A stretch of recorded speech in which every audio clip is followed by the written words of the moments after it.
Playing ಕಂಡೀಷನಲ್ಲೂ ಕೂಡ ಬದಲಾವಣೆ ಮಾಡಿದ್ದಾರೆ.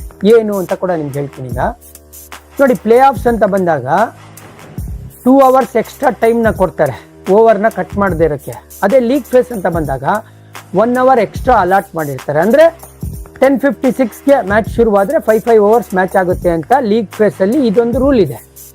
ಇವಾಗ ವಿತ್ ಇಮಿಡಿಯೇಟ್ ಎಫೆಕ್ಟ್ ಅಂದರೆ ಇನ್ಕ್ಲೂಡಿಂಗ್ ಟುಡೇ 2 hours ಕುಷನ್ ಕೊಡ್ತೀನಿ ನಿಮಗೆ. 11:56ಗೆ ಶುರು ಮಾಡಿ 5 hour ಮ್ಯಾಚು ರಿಸಲ್ಟ್ ಸಿಗುತ್ತೆ ಅಂತ. ಸೊ ಈ ಒಂದು ಕಂಫರ್ಟ್ನ ಕೊಟ್ಟಿದ್ದಾರೆ.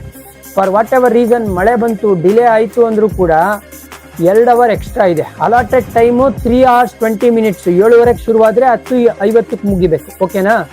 ಇನ್ನು 2 hours ಆ್ಯಡ್ ಮಾಡ್ತಾ ಇದ್ದಾರೆ. ಅಂದರೆ ಡ್ಯೂರೇಷನ್ ಟೋಟಲು 5 hours 20 minutes ಇದೆ ಈ T20 ಪಂದ್ಯನ ಕಂಪ್ಲೀಟ್ ಮಾಡೋಕ್ಕೆ. ಯಾಕಂದರೆ BCCI ಕೂಡ ಅರ್ಥ ಮಾಡ್ಕೊಂಡಿದ್ದಾರೆ, ನಾವು ಕ್ರೂಷಿಯಲ್ ಸ್ಟೇಜ್ ಆಫ್ ಲೀಗ್ ಫೇಸಲ್ಲಿ ಇದ್ದೀವಿ.